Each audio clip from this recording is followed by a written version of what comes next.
ಆಗಿನ ಕಾಲದ ಜೀವನವನ್ನು ನಡೆಸಲು ಅವಶ್ಯಕವಾಗಿರುವಂತಹ ಈ ಸೊತ್ತುಗಳು ಆ ಸೌಲಭ್ಯತೆಯಿಂದ ತಮ್ಮ ಜೀವನದ ಉತ್ತಮ ಗುಣಮಟ್ಟವನ್ನು ನಿರ್ವಹಿಸಿಕೊಳ್ಳಬೇಕಾಗುತ್ತೆ. ಆ ಒಂದು ಕಾರ್ಯಕ್ರಮಕ್ಕೆ ಮಾನ್ಯ ಕರ್ನಾಟಕ ಸರ್ಕಾರ ಚಾಲನೆಯನ್ನು ನೀಡಿ ಮೊಳಕಾಲ್ಮೂರು ತಾಲೂಕಿನಲ್ಲಿ 2 ಗ್ರಾಮಗಳನ್ನು ಆಯ್ಕೆ ಮಾಡಿ ಪಾಲಯ್ಯ ಬಿನ್ ದಾಸರ್ ಪಾಪಯ್ಯ ಅವರು ಯಾವತ್ತೂ ಕೂಡ ಬಹಳ ಸ್ನೇಹಿತರು.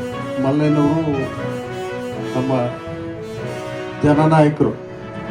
ಆಮೇಲೆ ಬೋಸಯ್ಯನವರಿದ್ದರು ಯಜಮಾನರು. ಅವರೆಲ್ಲ ಕೂಡ ತುಂಬ ಚಿರಪರಿಚಿತರು ನಮಗೆ. ಬಹಳ ವಿಶೇಷವಾಗಿರ್ತಕ್ಕಂಥ ಒಂದು ಗೌರವ ನನ್ನ ಮೇಲೇನು ಮತ್ತು ನಮ್ಮ ಅಣ್ಣ ಎನ್ವೈರನ್ಮೆಂಟ್ ಜಡ್ಜ್ ಅವ್ರ ಮೇಲೇನು ನಮ್ಮ ತಾಯಿ ಜಿಲ್ಲಾ ಪಂಚಾಯತ್ ಸದಸ್ಯರಾಗಿದ್ದ ಹಿಂದೆ ಆ ಒಂದು ಈ ಭಾಗದಿಂದಲೇ ದೊಡ್ಡ ಆಶೀರ್ವಾದ ಪಡೆದ್ಬಿಟ್ಟು ಅವ್ರು ಜಿಲ್ಲಾ ಪಂಚಾಯತ್ ತಾಲೂಕಿನಲ್ಲಿ ಆಗಿದ್ರು.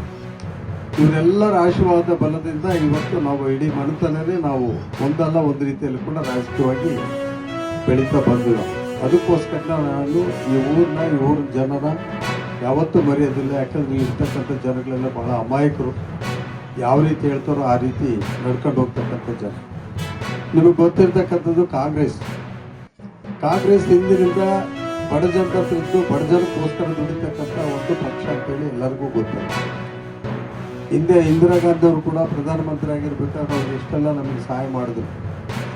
ಆ ಸಹಾಯ ತಗೊಂಡಿರ್ತಕ್ಕಂಥ ಜನಗಳಿಗೆ ಎಲ್ಲರಿಗೂ ಗೊತ್ತಾಗುತ್ತೆ. ಈಗಿನ ಜನಕ್ಕೆ ಅದು ಅರ್ಥವಾಗ್ತಾ ಇದೆ.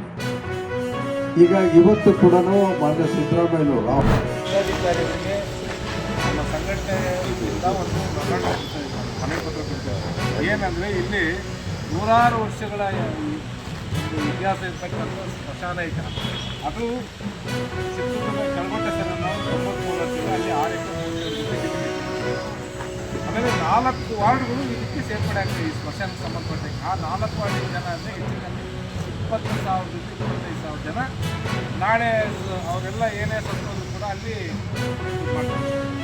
ಅಂಥ ಜಾಗನ ಈ ನಗರಸಭೆಯವರು ಏನು ಮಾಡಿದ್ದಾರೆ, ನಗರಸಭೆ ಕೂಡ ಬೇಕಾದ ಜಮೀನು ಇದ್ರೂ ಕೂಡ ಈ ಕೋರ್ಟ್ನವರಿಗೆ ಅಂದರೆ ನ್ಯಾಯಾಂಗ ಇಲಾಖೆಯವರಿಗೆ ಅಲ್ಲಿ ಕೋರ್ಟ್ ಸಂಕೀರ್ಣ ಕಟ್ಟಕ್ಕೆ ಕೊಟ್ಟಿದ್ದಾರೆ. ಈಗ ಕೋರ್ಟ್ ಸಂಕೀರ್ಣ ಕಟ್ಟಿದ್ರೆ ನಾವು ಅಲ್ಲಿ ಹಣಗಳು ಎಲ್ಲಿ ನಾವು ಕೋರ್ಟ್ ಅದಕ್ಕೆ ಆ ಜಮೀನನ್ನು ವಾಪಸ್ ಇಸ್ಕೊಂಡು ಅದನ್ನು 2008-2009 ಏನು ಸ್ಮಶಾನಕ್ಕೆ ಅಂತ ರಿಸರ್ವೇಷನ್ ಮಾಡಿ ಬೋರ್ಡ್ ಹಾಕಿದ್ರು, ಅದೇ ರೀತಿ ಅದನ್ನು ಕಂಟಿನ್ಯೂಷನ್ ಮಾಡಬೇಕು. ಇಲ್ಲಾಂದ್ರೆ ಮುಂದಿನ ದಿನಗಳಲ್ಲಿ ನಾವು ವಿವಿಧ ಹೋರಾಟಗಳನ್ನ ಮಾಡ್ತೀವಿ ಅಂತ ನಾವು ಹೋರಾಟ ಮಾಡ್ತಾ ಇದ್ದೀವಿ. ನಾವು ದಯಮಾಡಿ ಸರ್ಕಾರಕ್ಕೆ ಕಳಿಸ್ಕೊಡ್ಬೇಕು ಅಂತೇಳಿ ಕಳಿಸ್ಕೊಡ್ಬೇಕು.